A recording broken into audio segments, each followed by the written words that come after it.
Kumusta mga kapisbam, nagkita-kita naman tayo.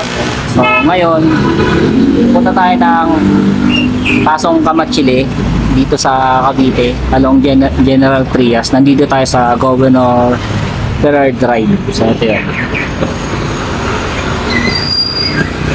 Kakape muna ako kasi parang humapdi yung sikmura ko. Chocolate pala to. Eto, chocolate, di ba? Okay sana yung ano, hindi ko lang sure. Pangit, biyahe ko. Kasi yung unang CS natin, pagdating ko sa ano niya, sa location, biglang nag-cancel. So, few steps na lang sa bahay nila, nag-cancel. Ngayon, meron naman isang pumasok, bigla rin nawala yun eh. Tapos, nung papunta tayo dun sa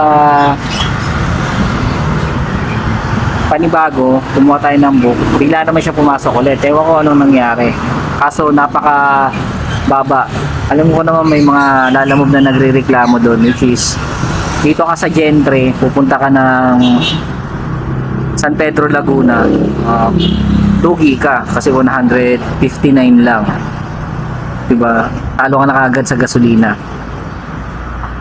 Tapos ngayon, meron ako nakuha along lang dito ay nga sa Pasong Kamatsili, pero dito sa Governor's Drive. Ang problema naman, nagre-route si Google. Ngayon, naghanap ako ng maganda-gandang signal, which is dito nga. Nare-route ako ulit, mas malapit na. So, mas okay yung maiikutan natin. Hindi na tayo mapapalayo, hindi na rin malakas sa... alam niyo yun, hindi kakain ng malaking gasolina. At least dito, pahinga lang ng konti. Hindi ko alam kung maiinis ako sa dalawang CS ko eh. Tawanan na lang natin sila.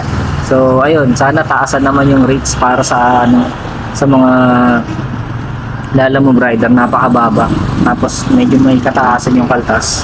Eh yung gasolina natin ngayon eh, medyo mataas pa. Doon lang talo. Pero at syempre, kabuhayan nga to, di ba? Kaya kailangan na tuloy-tuloy lang din.